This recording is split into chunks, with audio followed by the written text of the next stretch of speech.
আর কতক্ষণ এখানে থাকবো? তারা তো মনে হয় না আর আসবে। অপেক্ষা করো, আসবে। আমরা তো আর একা ফিরে যেতে পারবো না। একদিন এক রাত ধরে অপেক্ষা করছি, তারা যদি আজকেও না আসে তাহলে কি করব? আমাদের পরিবার পরিজন সবাই ক্ষুধার্ত, তাদের জন্য অপেক্ষায় থাকলে তারা মারা পড়বে।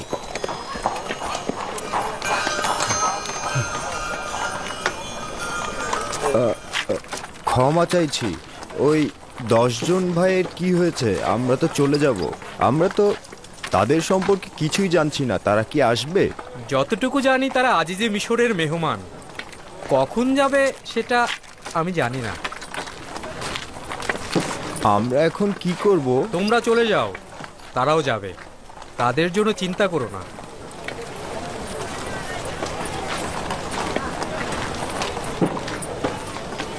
ইয়াকুবের সন্তানেরা দাওয়াত খেতে এসেছে, গম নিতে নয়। অপেক্ষা করে আর ফায়দা নেই, রওনা হও। চলো।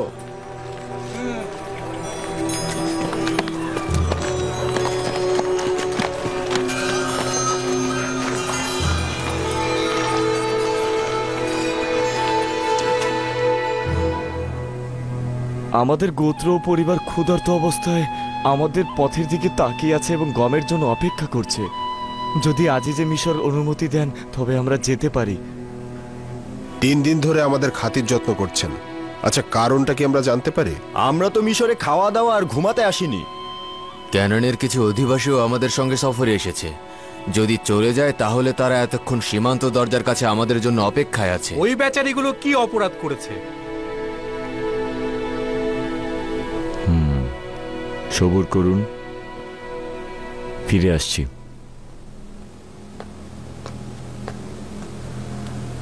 তোমার কি মনে হয় ওরা আমাকে চিনে ফেলবে?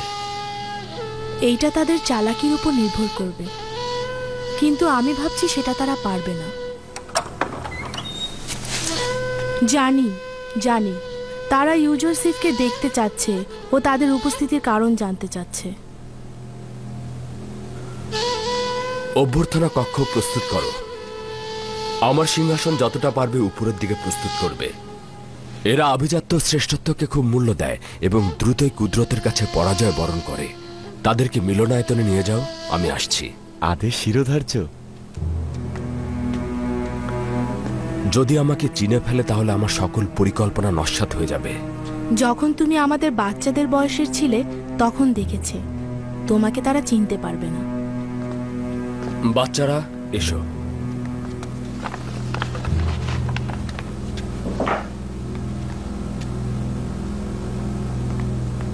আশা করছে আমাকে চিনতে পারবে না।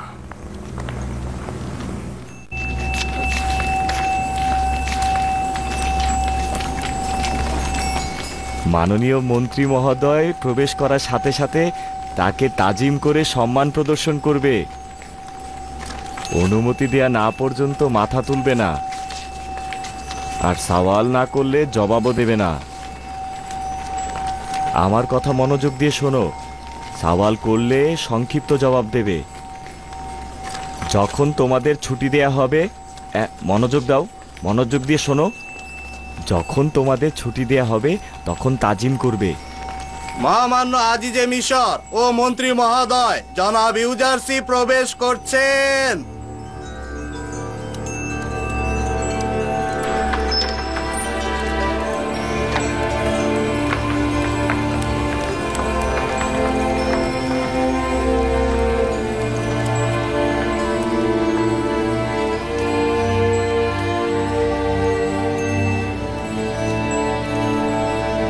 মাথা তোলো।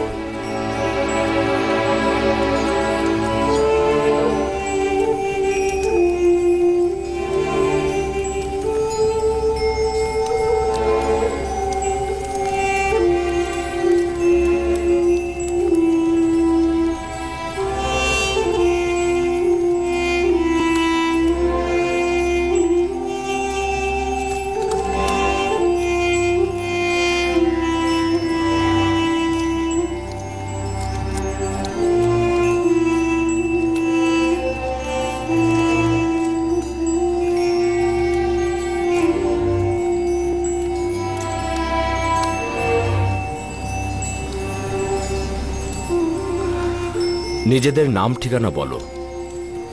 তোমরা কারা? আমরা সকলে ইয়াকুব পয়গম্বরের পুত্র, হজরত ঈসার নাতি এবং হজরত ইব্রাহিমের বংশধর। আমার নাম লাবি। আমার নাম ইয়াহুদা। আমার নাম ইয়াসাকের। আমার নাম আশির। আমার নাম শামুন। আমি জাদ। আমি রুবিন। আমি নাফতালি। তান। আমি জাবুলুন।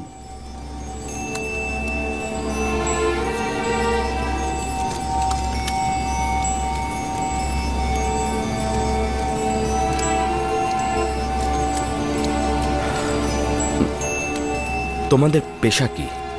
মিশরে কি করছো? অধিকাংশ সময় পশুপালন করি, কখনো কখনো কৃষিকাজও করি। 2 বছর হলো কেনানে দুর্ভিক্ষ চলছে, তাই গম সংগ্রহ করতে এসেছি। আমাদের প্রত্যেকেরই স্ত্রী সন্তান আমাদের জন্য অপেক্ষা করছে। আশা করছি মহামান্য আজিজে মিশর আমাদের সাহায্য করবেন। তোমরা মোট কতজন ভাই? আমরা 11 জন। আমাদের সবচেয়ে ছোট ভাই বেনিয়ামিন আব্বাজানের কাছে আছেন। বেনিয়ামিন? কেন তাকে আনলে না? আসলে আমার বলার উদ্দেশ্য হচ্ছে, তোমার ভাই ও আব্বাজানকে নিয়ে আসলে 2 বস্তা গম তো বেশি পেতে। এইটা সম্ভব না। না, আসলে তাদেরকে আমাদের সাথে আনা সম্ভব না। আমাদের আব্বাজান অন্ধ, তার সফরে আসার সামর্থ্য নেই। তাছাড়া বেনিয়ামিনের প্রতি প্রচণ্ড ভালোবাসার কারণে তিনি তাকে চোখের আড়াল করেন না।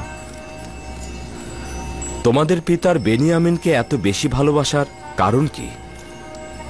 তোমরা কি একই পিতার সন্তান নও? আমরা একই পিতার সন্তান, কিন্তু আমরা একই মায়ের গর্ভের সন্তান নই। আসলে বেনিয়ামিনের ইউসুফ নামে একজন ভাই ছিল, নেকড়ের পাল তাকে খেয়ে ফেলেছে। আমাদের আব্বাজান এরপর থেকে বেনিয়ামিনকে তার কাছ থেকে গাফেল হতে দেন না। তার মানে তোমাদের আব্বাজান ইউসুফকে অনেক বেশি ভালোবাসতো। ইউসুফের জন্য অজস্র কান্নার কারণে তিনি অক্ষম ও অন্ধ হয়ে গিয়েছে।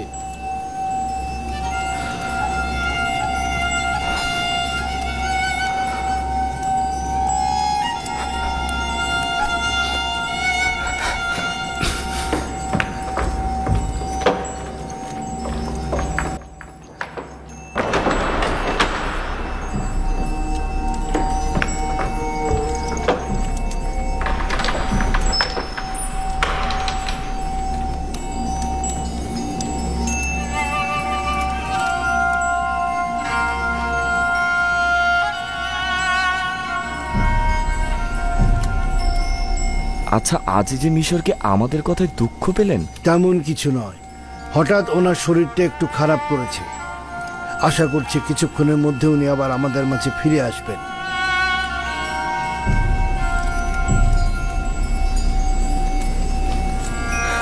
শুনেছ ওয়াসেনাদ?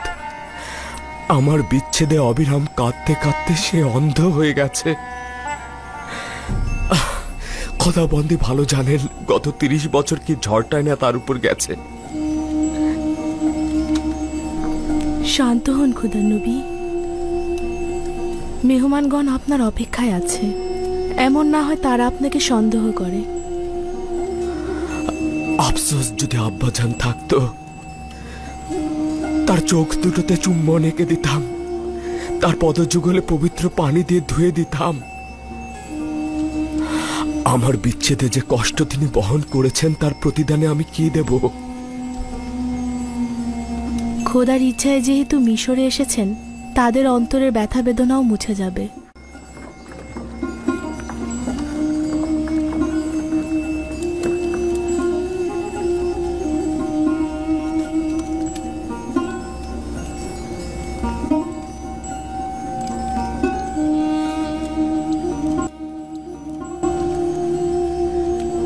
সিনার ভেতরে একটি ব্যথা জমা হয়ে স্তর পড়ে গেছে। আমাদের কথাগুলো জনাব আজিজে মিশর ইউজারশিপকে কষ্ট দেয়নি তো? না, আসলে অন্য একটি ব্যথা আমার জেহেনে মশগুল হয়ে রয়েছে,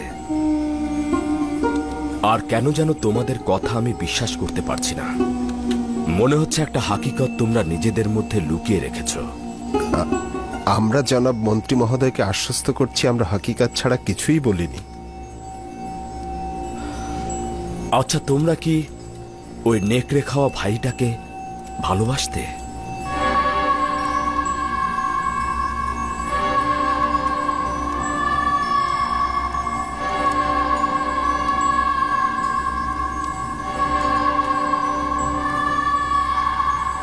এতে কোনো সন্দেহ নেই আলী জনাব, সে আমাদেরই ভাই। যখন তোমরা তোমাদের ওই নেকড়ে খাওয়া ভাইটির কথা আমাকে বলছিলে, আমি তোমাদের চেহারায় কোনো দুঃখ বেদনা দেখতে পাইনি। তোমরা কি তোমার ভাইকে নেকড়ে খাওয়ার ঘটনায় ব্যথিত নও?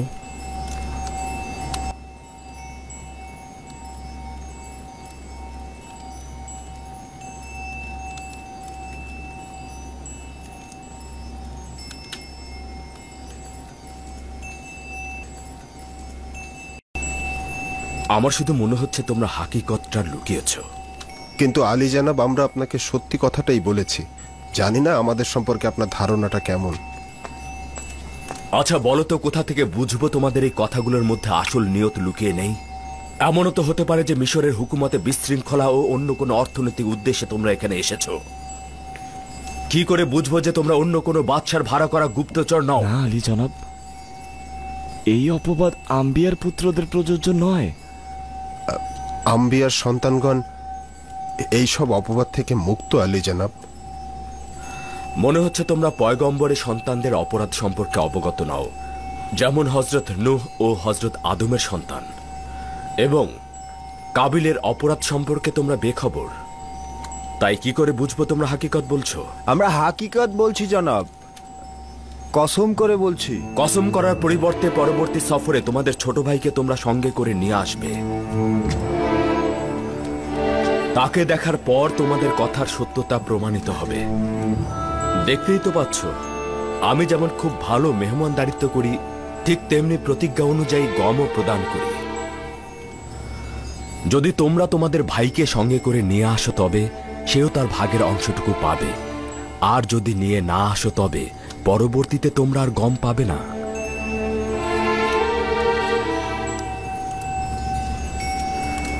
তাদেরকেও ঠিক অন্যদের মতো গম বন্টন করে দিন। তাদের কাছ থেকে অন্যদের মতো করে মূল্য রাখবেন, আর পরবর্তীতে যেন তারা আমাদের শর্তের কথা ভুলে না যায়।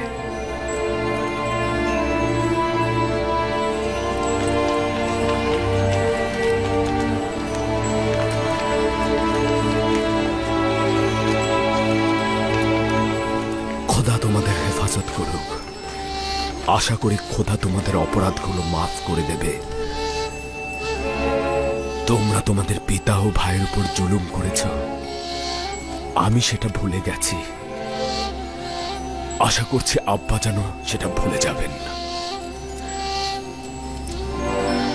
তারা গমের মূল্য পরিশোধ করবার পর কোনো এক ফুরসাতে গমের ভেতরে তাদের দেয়া মুদ্রাগুলো আবার রেখে দেবেন। আমি পরবর্তীতে সেই মূল্য পরিশোধ করব।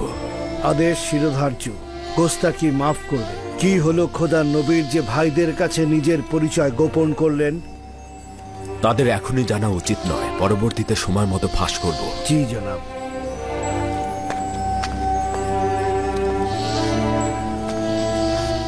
তাদের কাছ থেকে মুদ্রা গ্রহণ করে তা আবার লুকিয়েও রাখছেন। কেন তাদেরকে প্রথমেই বিনামূল্যে গম দিচ্ছেন না? তারা যখন বাড়ি ফিরে থলের মধ্যে মুদ্রাগুলোকে দেখবে তখন তারা কৌতূহলী হয়ে উঠবে। সেটার কারণ জানতে হয় তারা আসবে, নতুবা বিনামূল্যে গম নিতে মিশরে আসবে। আপনি তো পিতার জন্য অনেক ব্যথিত। আপনি বেনিয়ামিনের জায়গায় পিতাকে কেন আসতে বললেন না? তা ঠিক না, আব্বাজান আমাকে দেখা মাত্র চিনে ফেলবে, আর ভাইয়েরা আমার সাথে কি করেছে তা সে জেনে ফেলবে। বুঝে ফেলুক, তাদের মিথ্যাগুলো প্রকাশ হবে, কি সমস্যা তাতে? যদি আব্বাজান জানে তাহলে ভাইদেরকে অভিশাপ দেবে, আর খোদার নবীর অভিশাপে আমার ভাইয়েরা একদম ধ্বংস হয়ে যাবে। আর তোমাকে তো আমি বলেছি তারা অপরাধ করে তওবা করে না। আপনি কি চাইছেন? ইয়াকুব নবী আপনার বিচ্ছেদে এইভাবে কষ্ট পাবে? না, আমি অবশ্যই তাদেরকে তওবা করতে বাধ্য করব। খোদা তাআলা যদি তাদের ক্ষমা করেন তাহলে আব্বা যেন তাদেরকে ক্ষমা করে দেবেন। আপনি কিভাবে তাদের তওবা করতে বাধ্য করবেন? পরবর্তীতে জানতে পারবে। বেনিয়ামিনকে সে কারণে মিশরে চাইছিলাম আমি। আশা করছি যেভাবে চাইছি ঠিক সেভাবেই হবে।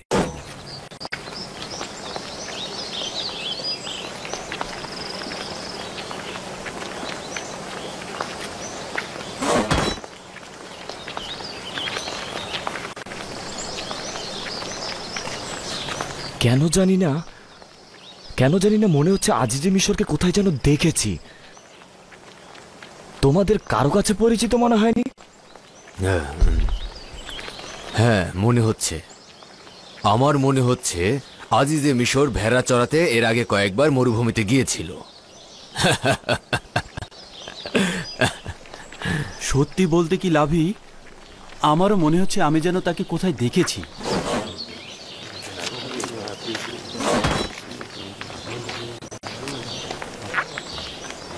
চলো যাই, তোমাদের গমগুলো হস্তান্তর করি।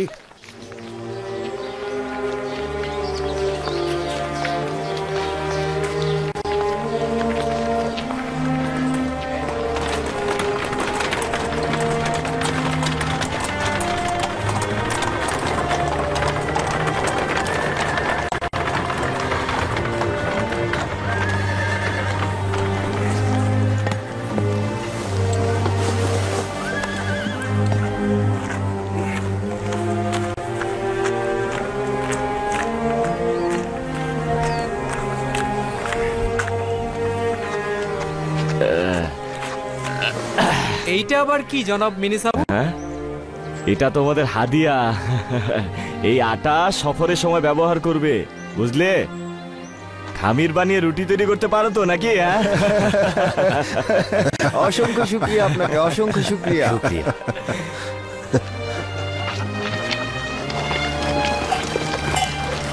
আচ্ছা, আব্বাজানকে আমাদের সাথে বেনিয়ামিনকে মিশরে আসার অনুমতি দেবেন? ইউসুফের বিষয়ে যে তিক্ত অভিজ্ঞতা হয়েছে তাতে মনে হয় না অনুমতি দেবেন। অনুমতি না দেওয়ারই কথা। আমরা তো আমাদের ভাইয়ের সঙ্গে খারাপ কাজ করেছি। এমনকি তওবা পর্যন্ত করিনি। যদি তওবা করতাম আব্বাজান হয়তো অনুমতি দিতেন। উপায় নেই, পরবর্তী সফরে যেভাবেই হোক বেনিয়ামিনকে আমাদের সাথে নিয়ে আসতে হবে, না হলে আমরা আর গম পাবো না।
যত সব ভার, আমি তুইও তো খোদাদের একজন।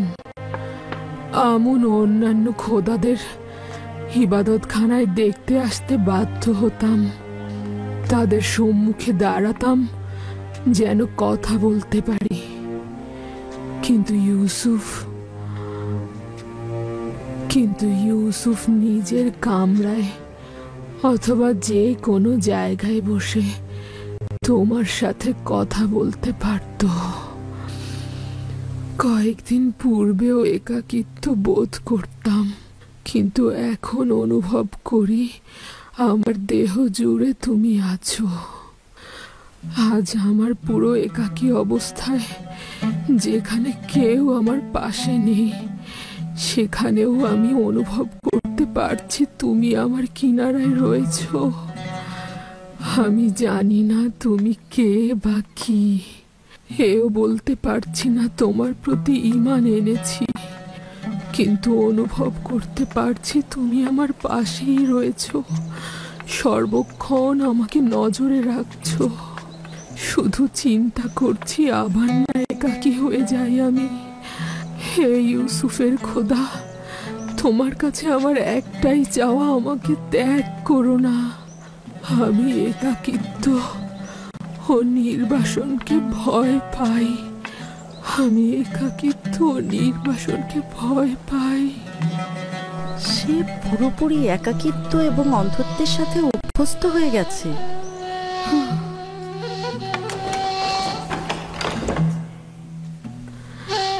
জানো, এখন আমি ধারণা করছি তুমি ইউসুফের সাথে কথা বলছো না, ইউসুফ তোমার সাথে কথা বলছে। এবং তুমি তাকে দেখছো, সে এখন তোমার আঙিনায়। যখন তুমি আমার কিনারায় থাকো,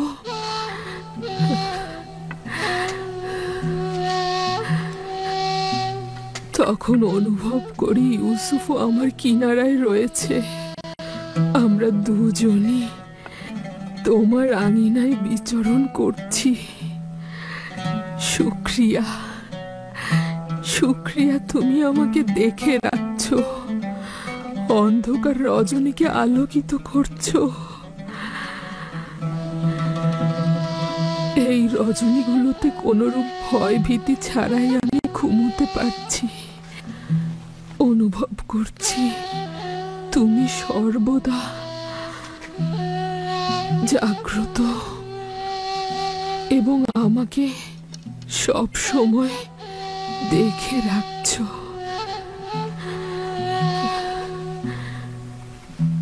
এই সময়গুলোতে তুমি আমার একমাত্র সহায়।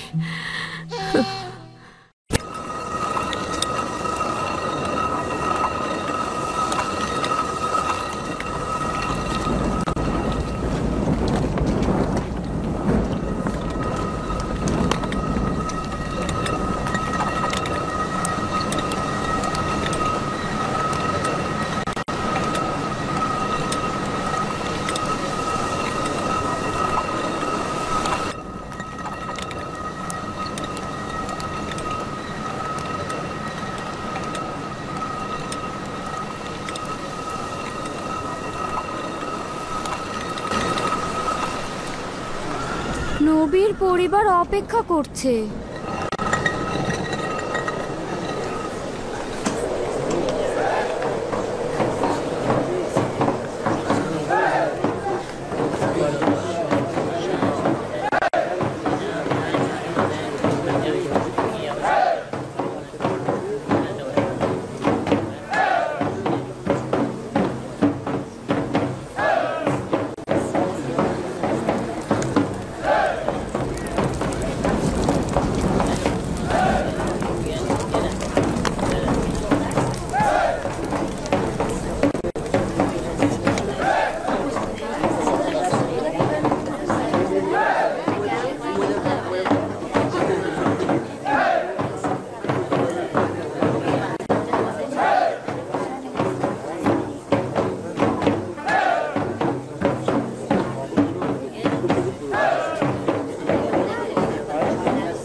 কেন এত দেরি করছে? ওদের তো এতদিনে চলে আসার কথা। কোনো কিছু ঘটলো না তো? তুমি কি কোনো আশার কথা শোনাতে পারো না? কান্না করো না বাবা, তোমার পিতা নিশ্চয়ই তাড়াতাড়ি ফিরে আসবে।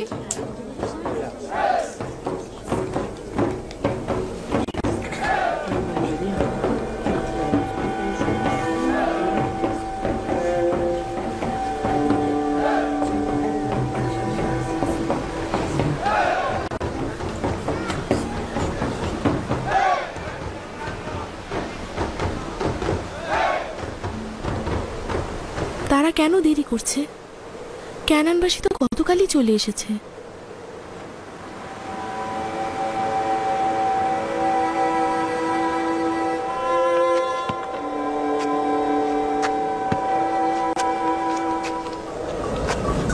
কেন ধৈর্য ধরলে না একসঙ্গে ফিরে আসতে?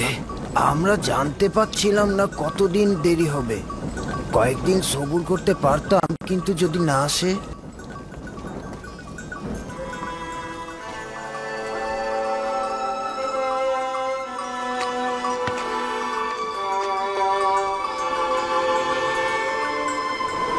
হে পরওয়ারদিগার, ক্যানানবাসীকে যেভাবে আনন্দিত করেছো, তেমনি আমার সন্তানদের ফিরে আসার মাধ্যমে আমার গোত্রকেও আনন্দিত করো।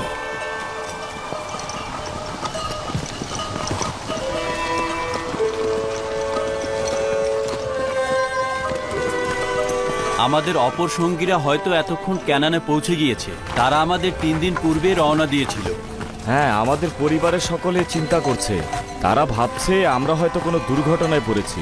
বিশেষ করে যখন দেখেছে আমরা আজিজে মিশরের প্রতিনিধিদের সঙ্গে গিয়েছি এবং ফিরে আসিনি।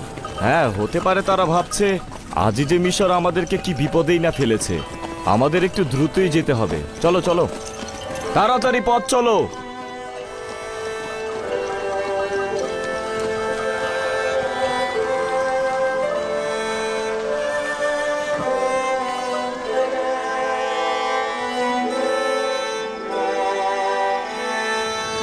দ্রুত পথ চলুন, দ্রুত।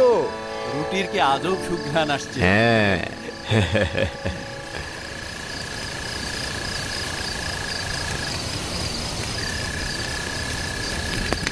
উপভোগ করার মতো একটা মেহমানদারি ছিল। মায়ের কথা খুব মনে পড়ছিল, আর রুটিগুলো খুব মজার ছিল। হয়েছে হয়েছে, যে কয়টা রুটি বানানো হয়েছে সে কয়টা এখানে নিয়ে এসো, তারপর আবার বানাও। আটাগুলো আমাদের না দিলে যে কি অবস্থা হতো। আটা করার জন্য তো জাতাকল ছিল না, সব গম আমাদের চিবিয়ে চিবিয়ে খেতে হতো। তাদের কল্যাণ হোক, অনেক সাহায্য করেছে তারা। কিসের সাহায্য? অহেতুক ঝামেলা না করলে এতদিনে আমরা পৌঁছে যেতাম।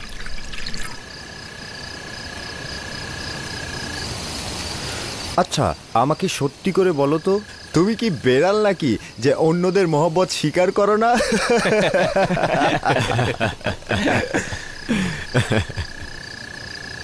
নাফতালি, কি হলো? আরে ক্ষুধায় তো মরে যাচ্ছি, তাড়াতাড়ি করো।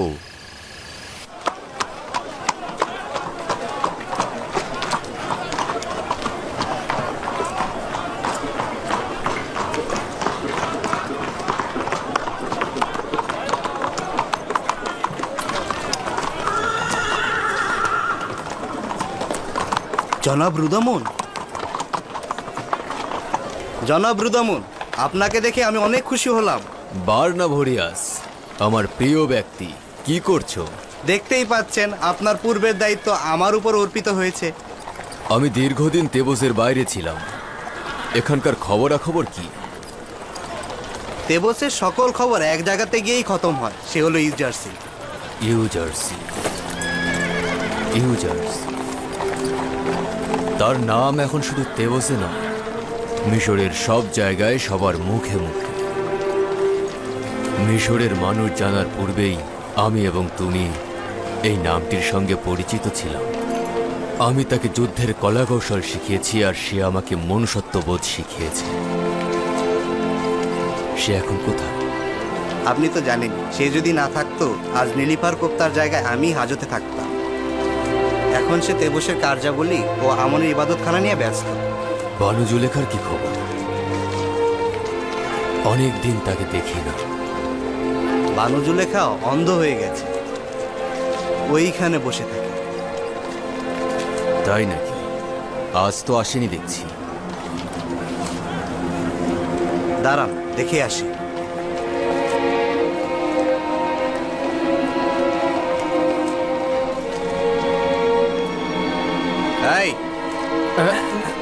এখানে যে অন্ধ মহিলাটি বসে থাকে সে কোথায়? ওই অন্ধ জুলেখা, তাই না? জানি না, আজকে তাকে দেখিনি। গুরুত্বপূর্ণ কিছু নয়, আমি খুঁজে বের করব। তুমি তোমার কাজে নজর দাও।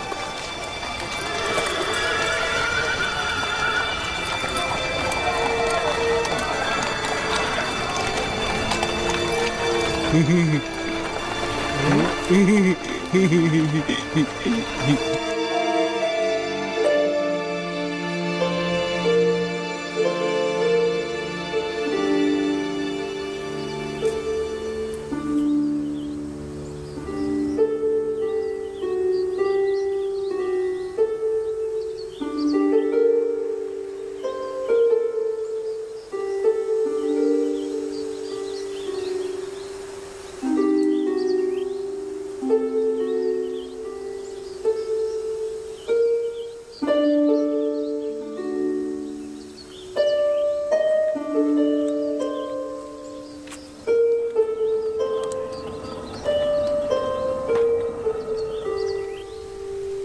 তোমরা কি চাও? বাবা, বানু জুলেখার দারোয়ানও আছে দেখছি। আবারও তোমরা দুজন এসেছো? এখানে কি করছিস? বানু জুলেখার এখন আর বকশিশ দেওয়ার মতো কিছু নেই। আফসোস, ইউজারশিপের পক্ষ থেকে বানু জুলেখার জন্য খবর নিয়ে এসেছি। এনেছি। তমা, তিয়ামিনি, কি হয়েছে?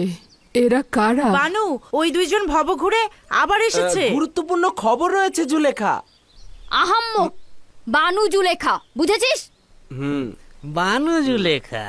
যাই হোক না কেন, বকশিশ দেওয়ার মতো কিছু নেই। আফসোস, একজন ব্যক্তি যিনি কিনা ইউজারশিপের পক্ষ থেকে এসেছে বানু জুলেখার কাছে। এদিকে এত দেখি।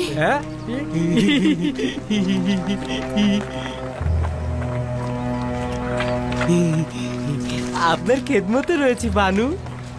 আবারও অন্য সময়ের মতো মিথ্যে বলছিস? আমাকে ধোকা দিতে চাইছিস? না বানু, তার হাতকে আপনার হাতে মিলিয়ে দেব, ওই সময় বকশিশ দেবেন, তখন দিলেই হবে। তোরা তো জানিস ইউজারশিপ সম্পর্কে মিথ্যে বললেও আমি হাদিয়া দিতাম, কিন্তু এখন তো কিছুই নেই আমার। কি দেব? আমরাও দুঃখিত। আপনার খোঁজে যে মানুষটি এসেছে সেই মানুষটি মিশরের বড় সিপাহসালার, না হলে তো আসতামই না। ঠিক আছে, চলে যাই, চল। সবুর কর, সবুর কর।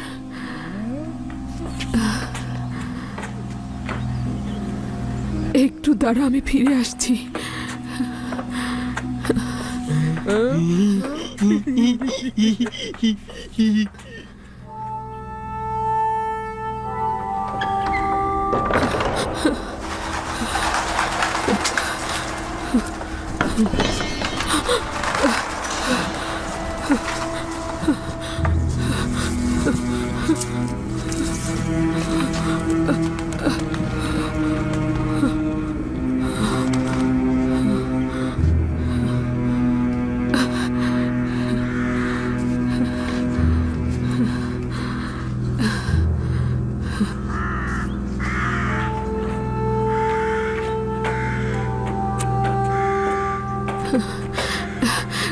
কোথায় কোথায় সে পেয়াদা?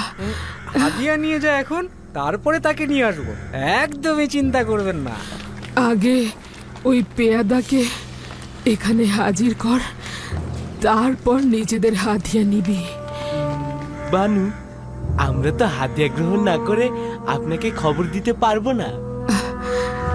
এই যে দেখ, কত মূল্যবান হাদিয়া। আগে ওই পেয়াদাকে নিয়ে আয়, তারপরে হাদিয়া গ্রহণ করবি। চল চল চল, নিয়ে গেল, নিয়ে গেল। চোর! কেউ ওকে থামান, কেউ ওকে থামান। ওদেরকে ধরো, চোর চোর। কোথায় যাচ্ছিস? কোথায় পালিয়ে যাচ্ছিস? আমি পালাচ্ছিলাম না তো আলী জনাব, আমি আপনার খোঁজেই যাচ্ছিলাম। আমার খোঁজে? আমাকে কিভাবে চিনিস? আপনি কি রাজমহল থেকে আসেননি? এই সওয়াল কেন করছিস? এই যে বানুকে যতবার আমি বলছি রাজমহল থেকে একজন এসেছে, বানু কিছুতেই বিশ্বাস করছেন না। তুমি কি রাজমহল থেকে এসেছো? কোন রাজমহলের কথা বলছেন বুঝতে পারছি না। তুমি কি আমার খোঁজে এসেছো? হ্যাঁ, আপনার খোঁজেই এসেছি।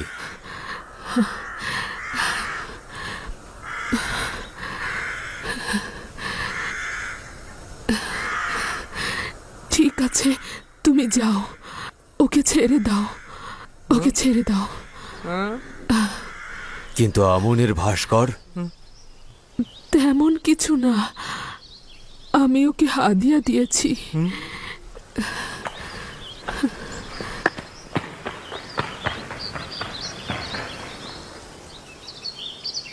আমনকে হাদিয়া দিলেন? আপনি আমনের ইবাদত